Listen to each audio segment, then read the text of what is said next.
এখন আমরা যে টপিকটা নিয়ে আলোচনা করব সেটা হলো ইন্টারন্যাশনাল স্ট্যান্ডার্ড বিবলিওগ্রাফিক ডেসক্রিপশন অথবা আইএসবিডি।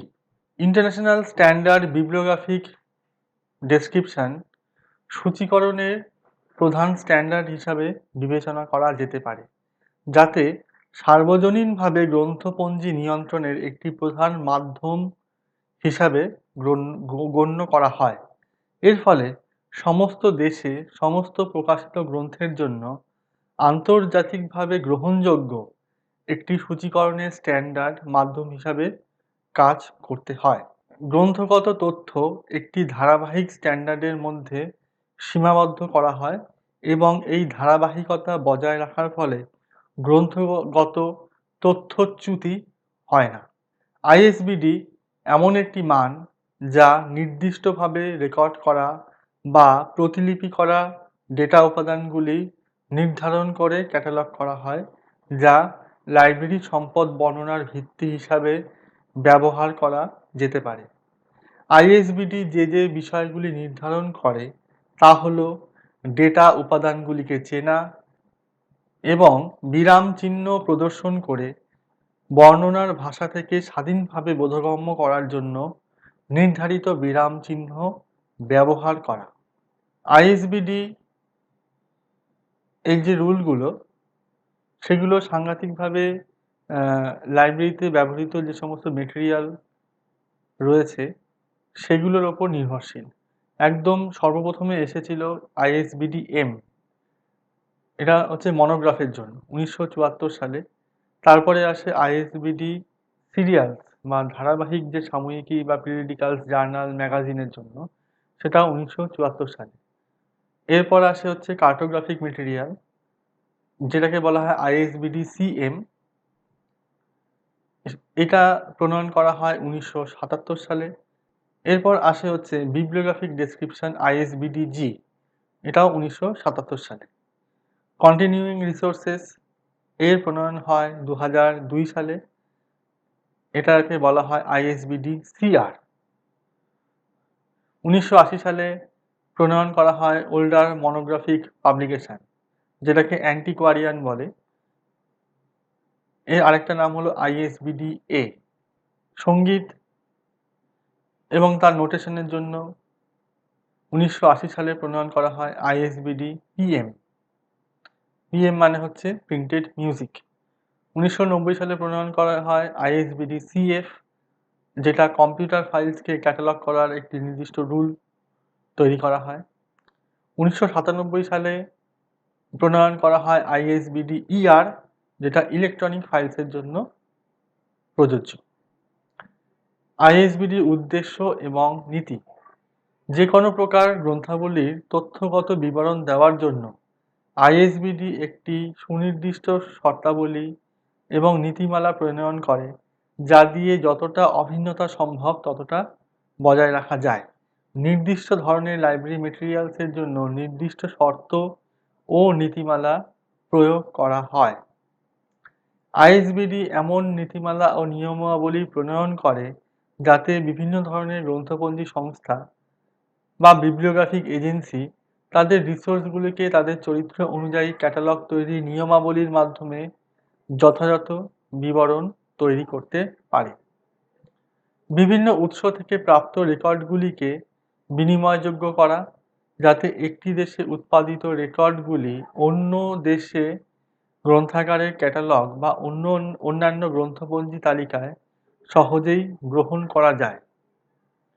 চতুর্থত, ভাষার বাধা জুড়ে রেকর্ডের ব্যাখ্যায় সহায়তা প্রদান করা, যাতে একটি ভাষার ব্যবহারকারীদের জন্য উৎপাদিত রেকর্ডগুলি অন্য ভাষার ব্যবহারকারীদের দ্বারা সহজে ব্যাখ্যা করা যায়, অথবা রেকর্ড ফিল্ডগুলিকে সহজে বোঝা যায়।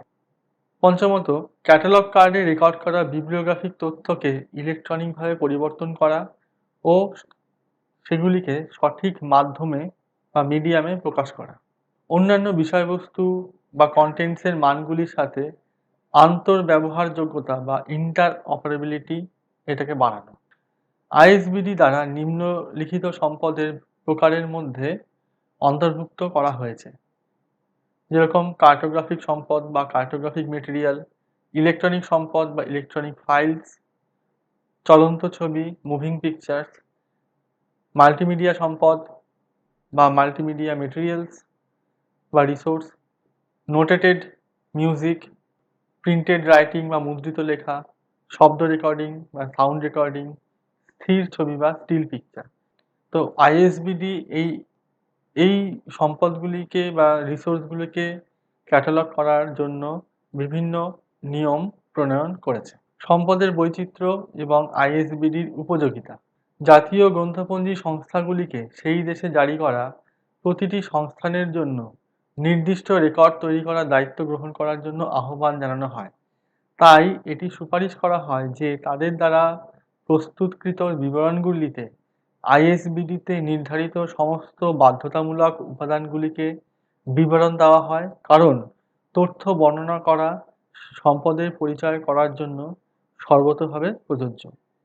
এবং এটিও সুপারিশ করা হয় যাতে এই অভ্যাসটি অন্যান্য গ্রন্থাগারগুলি দ্বারাও অনুসরণ করা হয়, যাতে একে অপরের সাথে গ্রন্থপঞ্জি বা বিব্লিওগ্রাফি সংক্রান্ত তথ্য বা ডেটা ভাগ করে নিতে কোনো অসুবিধা না হয়। গ্রন্থপঞ্জি সংক্রান্ত বর্ণনা তৈরি করার দায়িত্ব গ্রন্থাগারের বাইরেও প্রসারিত হতে পারে, যেমন সাংস্কৃতিক প্রতিষ্ঠান বা কালচারাল ইনস্টিটিউশন, প্রকাশক, পাবলিশার, স্বাধীন ক্যাটালগার বা ইন্ডিপেন্ডেন্ট ক্যাটালগার এবং বিভিন্ন অনলাইন যে কমিউনিটি রয়েছে তাদের মধ্যেও এটিকে শেয়ার করা যেতে পারে। আইএসবিডির বিবরণ একটি সম্পূর্ণ গ্রন্থপঞ্জি রেকর্ডের একটি অংশ গঠন করে এবং সাধারণত নিজে থেকে ব্যবহৃত হয় না। অন্যান্য উপাদান যা একটি সম্পূর্ণ গ্রন্থপঞ্জি রেকর্ড তৈরি করে, যেরকম শিরোনাম এবং বিষয় তথ্য, যা আইএসবিডি শর্তাবলীতে অন্তর্ভুক্ত নয়। এই জাতীয় উপাদানগুলিকে নিয়মগুলি সাধারণত দেওয়া ক্যাটালগিং কোডে এবং অন্যান্য মানক সিস্টেমে দেওয়া হয়ে থাকে। বিব্লিওগ্রাফিক বিবরণ।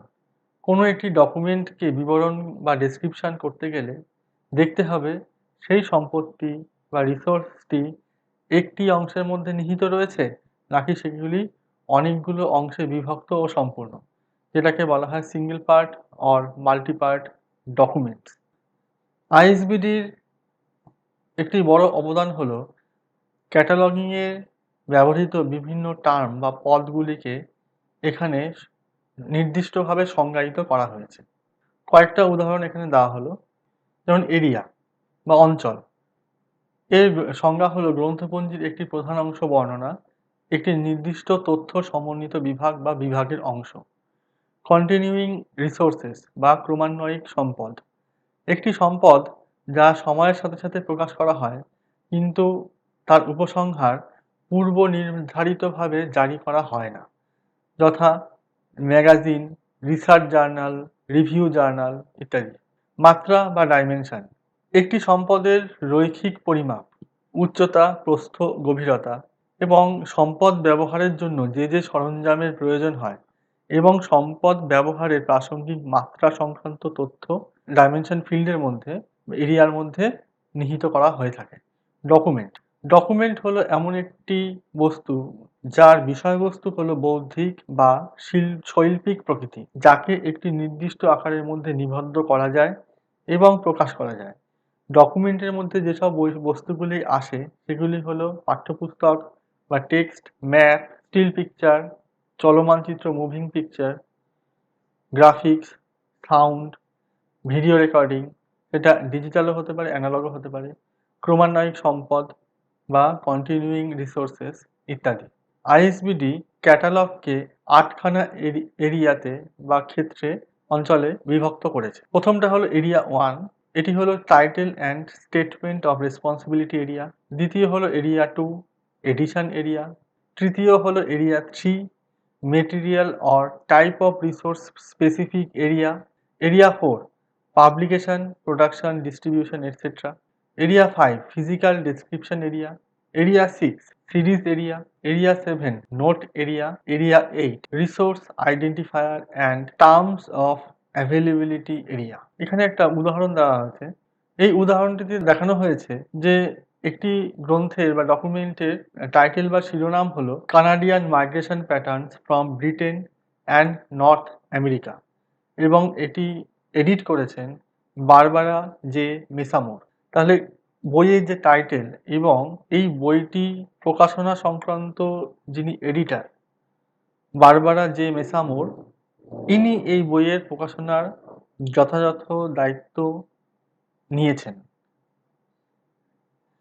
এর ফলে এডিটরের নাম এখানে স্টেটমেন্ট অফ রেসপন্সিবিলিটি এরিয়াতে এসেছে।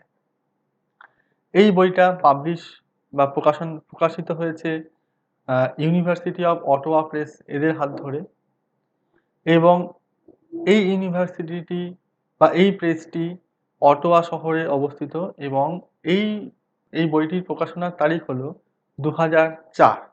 তাহলে প্রকাশনার স্থান, প্রকাশকের নাম এবং প্রকাশনার তারিখ এই অংশটি এরিয়া 4-এ নির্দিষ্ট করে লেখা হয়। এরপর আসছে এরিয়া 5। ধরুন এই বইটির 294 পেজে ইলাস্ট্রেটেড ম্যাপ রয়েছে, ইলাস্ট্রেশনস রয়েছে এবং এর ডাইমেনশন 23 সেন্টিমিটার। তাহলে ফিজিক্যাল ডেসক্রিপশন এবং ডাইমেনশন সংক্রান্ত যাবতীয় তথ্য এরিয়া 5-এর মধ্যে রয়েছে। এইটি একটি সিরিজ বা জার্নাল হতে পারে। তো এই বইটা যেহেতু একটা সিরিজ পাবলিকেশন, তাহলে সেই এরিয়া 6-এর সিরিজ সংক্রান্ত তথ্য এখানে দেওয়া হয়েছে। এই সিরিজটির নাম হচ্ছে ইন্টারন্যাশনাল কানাডিয়ান স্টাডিজ সিরিজ। এর একটি প্যারালাল টাইটেল আছে। এই প্যারালাল টাইটেলটি ইংরাজি ব্যতীত অন্য একটি ভাষায়। তাই এই দুটো নামকে সমান সমান চিহ্ন দিয়ে সেপারেটর হিসাবে ব্যবহার করা হয়েছে, কিন্তু এই সিরিজের যে স্টেটমেন্ট সেইটা ভাষাগতভাবে পার্থক্য হলেও বিষয়গত বস্তুভাবে এক। এরিয়া 7-এ রয়েছে নোট এরিয়া। নোট এরিয়াতে এই বইটিতে যে বিবলিওগ্রাফিক্যাল রেফারেন্স, শেষে বিবলিওগ্রাফিক রেফারেন্স দেওয়া হয়েছে সেটার এই তথ্যটা এরিয়া 7-এ দেওয়া হয় এবং এরিয়া 8-এ এর আইএসবিএন নাম্বার, এই বইটির আইএসবিএন নাম্বারটি দেওয়া হয়েছে। তার মানে আমরা একটা বই থেকে যে তথ্য পাই সেগুলোকে 8খানা এরিয়াতে ভাগ করে আমরা এই ইনফরমেশন বা তথ্যগুলোকে নিয়ে একটা ক্যাটালগ কার্ড তৈরি করি। এই 8খানা এরিয়াতে যে তথ্য দেওয়া হলো এইটি হচ্ছে তার ডিসপ্লে, বা মানে যখন একটি কার্ড তৈরি করা হবে তখন এই ইনফরমেশনগুলিকে এই নির্দিষ্ট যে জ্যোতিচিহ্ন বা সিম্বল দিয়ে দেখানো হবে। এই 8খানা এরিয়াকে আমি খুব স্বল্প সময়ের মধ্যে আলোচনা করছি। প্রথম এরিয়া হচ্ছে title and statement of responsibility area. এতে থাকে হচ্ছে টাইটেল প্রপার বা যথাযথ শিরোনাম, যা দিয়ে কোনো একটি বইকে চেনা যায়। একটি সাধারণ শিরোনাম বা আখ্যা, বিকল্প শিরোনাম বা আখ্যা বা কোনো একটা শিরোনাম এবং অতিরিক্ত শিরোনাম অংশের সংযোগকারী অংশের প্রথম অংশটুকু এই টাইটেল প্রপার মধ্যে থাকে। যেমন ধরুন নর্মাল একটা টাইটেল, মানে সাধারণ একটা title, consumer behaviour, tourism development, Julie ও লা নোভেল হেলম, এটা একটা বইয়ের নাম। যে কোনো বইয়ের যে টাইটেল অংশটি থাকে সেইটা এই টাইটেল প্রপারের মধ্যে দেওয়া হয়। ধরুন একটি চলচ্চিত্রের নাম হচ্ছে নন ডিস্ট্রাকটিভ ইন্সপেকশন এ ডলার সেভিং ডায়াগনস্টিক টুল। তাহলে টাইটেল প্রপারে আমরা শুধুমাত্র নন ডিস্ট্রাকটিভ ইন্সপেকশন এইটুকুনি অংশকেই দেব। এর মধ্যে ইলেকট্রনিক রিসোর্সেরও আমরা টাইটেল পাই। যেরকম ধরুন একটি এক্সাম্পল, একটি ইলেকট্রনিক রিসোর্সের টাইটেল হচ্ছে mix and match games module 1 letters. এটা যখন আমি টাইটেল প্রপার বা যথাযথ আখ্যার মধ্যে এন্ট্রি করব তখন আমি লিখব mix and match games module 1 lett. লেটার্সকে সংক্ষেপে এখানে লেট বলা হয়। জেনারেল মেটেরিয়াল ডেজিগনেশন হলো একটি বাক্যাংশ বা শব্দ যা একটি ক্যাটালগ বা আর্কাইভ রেকর্ডে থাকা উপাদানের ধরন নির্দেশ করে। এটি আইটেমের শিরোনামের পরে বন্ধনীতে ব্যবহার স্থাপন করা হয়। এর উদ্দেশ্য হলো জিএমডি ব্যবহারকারীদের দ্রুত একটি রেকর্ডে থাকা উপাদানের ধরন শনাক্ত করতে সাহায্য করে। এটি বিশেষ করে গ্রন্থপঞ্জি এবং সমন্বিত ক্যাটালগগুলিতে বই বহির্ভূত উপকরণের জন্য কার্যকর। জিএমডি গ্রাহকদের আইটেমের ফরম্যাটটি বুঝতে সাহায্য করে।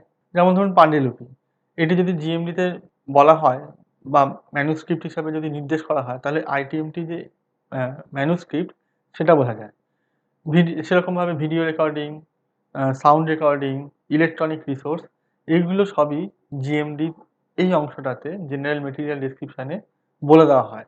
তার ফলে বইয়ে মানে যে কোনো রিসোর্সের টাইটেল দেখলেই আমরা সেই রিসোর্সটি কী ধরনের সেইটা আমরা সহজে বুঝতে পারি। ধরুন এক্সাম্পল দিয়ে এটা বোঝানো হয়েছে, the great big enormous turnip, pictures by Helen Oxenbury, story by Alexei Tolstoy, the three poor tailors, Victor G Ambrus. তার মানে এখানে এই বইতে যে সমস্ত ছবিগুলো তোলা হয়েছে, সেই ছবিগুলো তুলেছেন হচ্ছে হেলেন অক্সবারি, স্টোরিটি লিখেছেন হচ্ছে অ্যালেক্সি টলস্টয়, এবং আরেকটি গল্প রয়েছে তার নাম হচ্ছে দ্য থ্রি পুয়ার টেইলার্স, এটি লিখেছেন হচ্ছে ভিক্টর জি অ্যামব্রোস। এরকমভাবে আরেকটা উদাহরণ হলো নাও দ্যাট লাভ হ্যাজ গান, এটা হচ্ছে একটা LRD remix. Now that love has gone, Fafa Monteco remix, now that love has gone, ice Kremer remix. এটি বোঝা যাচ্ছে যে এই শিরোনাম অংশের সাথে যত ধরনের এই সাউন্ড রেকর্ডিং যে বিভিন্নভাবে প্রকাশিত হয়েছে তার সমস্ত ইনফরমেশন বা তথ্য এখানে দেওয়া হয়েছে। এরপর আসছে সমান্তরাল টাইটেল। একটি টাইটেল বা সাথে আরেকটি সমান্তরাল টাইটেল থাকতে পারে। যখন একটি ভাষায় কোনো একটি টাইটেল দেওয়া হয় এবং সেই একই টাইটেল যখন অন্য ভাষাতে থাকে, তখন এই প্যারালাল টাইটেল ব্যবহার করা হয়ে থাকে। যেমন ধরুন ইউরোপিয়ান জার্নাল অফ ক্যান্সার, এর ফরাসি একটি নাম আছে, আবার ধরুন একটি জার্মান নাম আছে। তার ফলে যখন টাইটেল অংশে আমি যখন এর বিবরণ দিচ্ছি, তখন তিনটে টাইটেলকেই আমি সমান সমান চিহ্ন দিয়ে সংযুক্ত করতে পারি। যেমন স্বাধীনতা উত্তর সময়ে ভারতের শিক্ষা ব্যবস্থা, এটি বাংলায় এর শিরোনাম। এর ইকুইভ্যালেন্ট বা সমতুল্য ইংরাজি নাম হলো post independence Indian education system. এগুলো আমরা সব জিএমডিতে দিতে পারি। স্টেটমেন্ট অফ রেসপন্সিবিলিটি বা দায়িত্বের বিবৃতি। যে কোনো একটি শিরোনামের পরে দায়িত্বের প্রথম বিবৃতির আগে একটি স্পেস বা তির্যক স্ল্যাশ দেওয়া থাকে। দ্বিতীয় এবং পরবর্তী প্রতিটি দায়িত্বের বিবৃতির আগে একটি স্পেস সেমিকোলন থাকে। তবে যখন দুই বা ততোধিক দায়িত্বের বিবৃতিকে একটি একক বাক্যাংশ হিসাবে বিবেচনা করা হয়, তখন সেগুলিকে একটি একক বিবৃতি হিসাবে বিবেচনা করা হয় এবং নির্ধারিত বিরাম চিহ্ন শুধুমাত্র প্রথম বিবৃতির আগে দেওয়া হয়। এখানে আমি তিনটে এক্সাম্পলে এটা বুঝিয়ে দিয়েছি, তিনটে উদাহরণ দিয়ে আমি বুঝিয়ে দিয়েছি। দ্বিতীয় এরিয়া হচ্ছে এডিশন এরিয়া বা সংস্করণ অংশ। এডিশন বা সংস্করণের তথ্য তখন দেওয়া হয় যখন একটি সম্পদের কপিগুলিকে আনুষ্ঠানিকভাবে একটি নামযুক্ত অথবা সংখ্যাযুক্ত সংস্করণ হিসাবে চিহ্নিত করা হয়, অথবা কোনো একটি গ্রন্থের বা অন্য সম্পদের একাধিক অনুলিপিগুলির মধ্যে কোনো আনুষ্ঠানিক বিবৃতি থাকুক বা না থাকুক, কিন্তু একাধিক অনুলিপিগুলি একই উপস্থাপনার মাধ্যমে প্রকাশিত হলেও যদি গ্রন্থের বা অন্য সম্পদের মধ্যে বিষয়বস্তু যথেষ্ট পার্থক্য থাকে, তাহলে এই সংস্করণ বিবরণের মাধ্যমে সেটিকে নির্দিষ্ট করা হয়।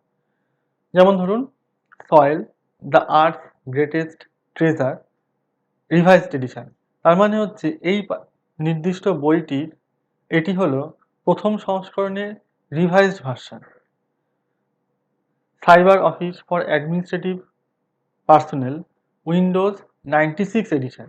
তার মানে উইন্ডোজ 96 এই অপারেটিং সিস্টেমটি যখন প্রকাশিত হয়, তখন এর সাথে যে ম্যানুয়ালটি দেওয়া হয়েছিল, সেই ম্যানুয়ালের টাইটেল হচ্ছে cyber office for administrative personnel, এবং এটি উইন্ডোজ 96 এই অপারেটিং সিস্টেমের সাথে এসেছিল, তাই এটিকে বলা হয় Windows 96 ED addition.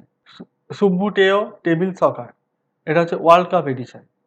Theory of classification 4th edition, মানে চতুর্থ সংস্করণ। অনেক সময় প্যারালাল এডিশন বা সমান্তরাল সংস্করণ থাকতে পারে। যদি সংস্করণের তথ্য একাধিক ভাষায় বা লেখালিপিতে থাকে, তখন প্রধান সংস্করণের তথ্যের সাথে সমান্তরাল সংস্করণের তথ্যটিও সমান সমান চিহ্ন দিয়ে লেখা হয়। যেমন ধরুন কানাডিয়ান এডিশন, এটা এড কানাডিয়েনে, তাহলে দুটো তথ্যই একই ভাবকে বা একই অর্থকে প্রকাশ করছে, শুধুমাত্র ভাষাগত পার্থক্য আছে, তাই এই দুটিকে প্যারালাল এডিশন বলা যেতে পারে। যেমন ধরুন থার্ড এডিশন বা বাংলা তৃতীয় সংস্করণ, এটিও একটি সমান্তরাল সংস্করণ হিসাবে নির্দেশিত হচ্ছে।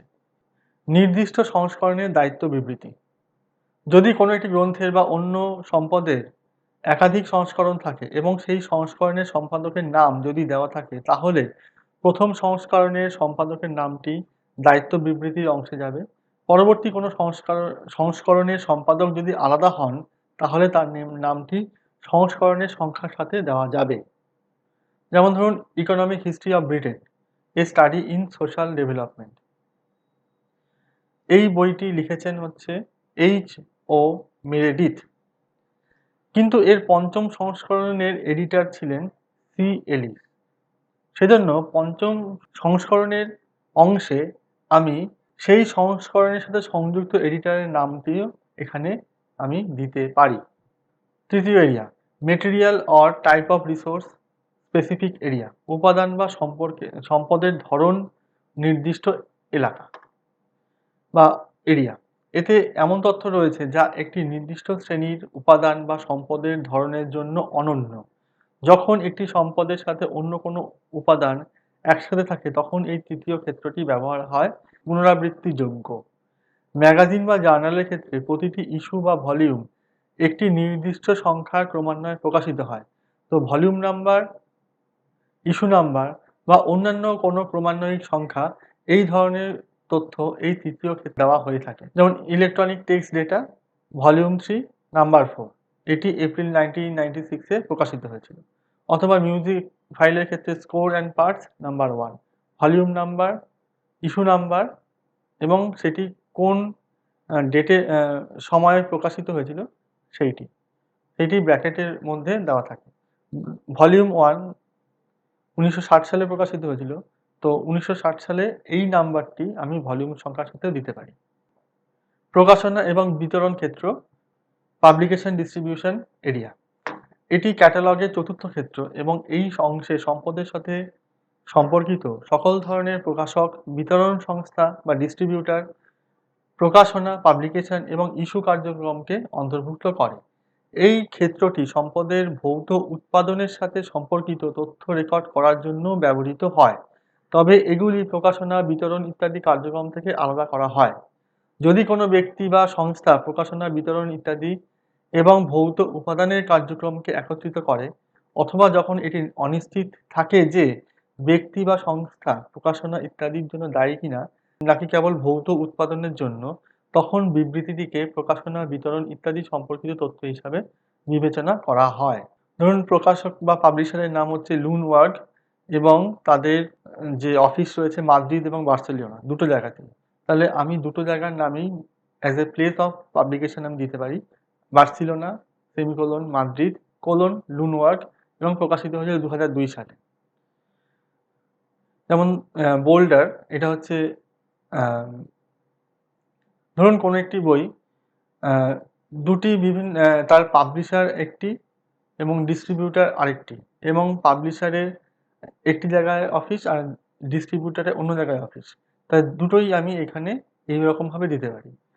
ইস্ট ইউরোপিয়ান মনোগ্রাফ, এটা হচ্ছে পাবলিশার, এর প্লেস অফ পাবলিকেশন হচ্ছে বোল্ডার, আর এই বইটারই ডিস্ট্রিবিউটার হচ্ছে কলম্বিয়া ইউনিভার্সিটি প্রেস, এর প্লেস অফ পাবলিকেশন হচ্ছে নিউ ইয়র্ক, এবং 1988 সালে এটি প্রকাশিত হয়েছিল। তাহলে এই দুটি তথ্য আমি একসাথে দিতে পারি, যেখানে পাবলিশার এবং ডিস্ট্রিবিউটার দুজন আলাদা।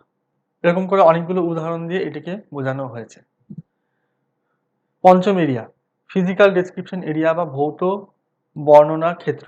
এই ক্ষেত্রে লাইব্রেরি সম্পদের ভৌত বৈশিষ্ট্যগুলি, যাবতীয় তথ্য এবং এগুলি পরিমাপ সংক্রান্ত তথ্য নিবদ্ধ করা হয়। যেমন ধরুন কোনো একটি বইয়ের সাথে একটি সাউন্ড ডিস্ক রয়েছে, তাহলে সেটি ফিজিক্যাল ডেসক্রিপশন এরিয়ার সাথে সংযুক্ত হবে। কোনো একটি বই বা ডকুমেন্ট বা রিসোর্সের সাথে একটি ফ্লিপ চার্ট রয়েছে, তাতে ৮ খানা শিট রয়েছে। তাহলে এর ইনফরমেশনটা আমি এইখানে এইভাবে দিতে পারি। এখানে এরকমভাবে অনেকগুলো উদাহরণ দেওয়া আছে। যেমন ধরুন গ্লোবে এই গ্লোব এটি কোনো একটি রিসোর্সের সাথে একটি গ্লোব রয়েছে। তাহলে এই গ্লোব যে সংযুক্ত রয়েছে মেইন রিসোর্সের সাথে, সেটিও আমি এখানে এইরকমভাবে দিতে পারি। এটি হচ্ছে অন্যান্য ভৌত বিবরণ বা আদার ফিজিক্যাল ডিটেইলস।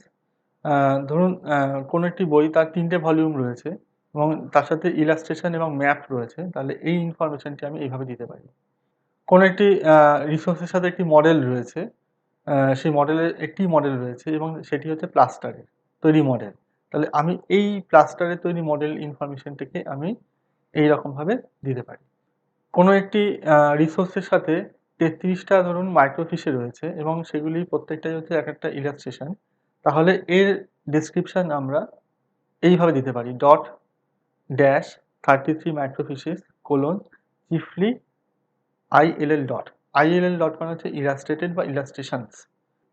এরকমভাবে এখানে অনেকগুলো আ উদাহরণ দেওয়া আছে, যাতে ফিজিক্যাল ডেসক্রিপশন এরিয়াটা কত বৈচিত্র্যের হতে পারে এবং কত রকমভাবে আমি এটাকে আ রেকর্ডের মধ্যে অন্তর্ভুক্ত করতে পারি, তার বেশ কিছু উদাহরণ এখানে আমি দিয়ে রেখেছি। এর পরের এরিয়াটা হচ্ছে সিরিজ এরিয়া। সিরিজ বা উপধারার বিবৃতিতে একটি সিরিজ বা উপধারা চিহ্নিত করার প্রধান উপাদান থাকে, যার মধ্যে সিরিজ বা উপধারার মধ্যে পৃথক সম্পদের যেকোনো সংখ্যা অন্তর্ভুক্ত থাকে। সিরিজ বা উপধারা বা সাব-সিরিজ এমন একটি সম্পদের জন্য হতে পারে, যা একটি অব্যাহত সম্পদ বা কন্টিনিউইং রিসোর্সেস, মাল্টি-পার্ট রিসোর্স বা একটি সসীম সমন্বিত সম্পদের ফাইনাইট ইন্টিগ্রেটিং রিসোর্সের অংশ গঠন করে। যেমন ধরুন American lectures in living chemistry, তার ১১ নম্বর series. Video marvels number 33, educational progress series number 3। এগুলো সবকটাই হচ্ছে সিরিজ এরিয়ার মধ্যে ব্যবহার করা হয়।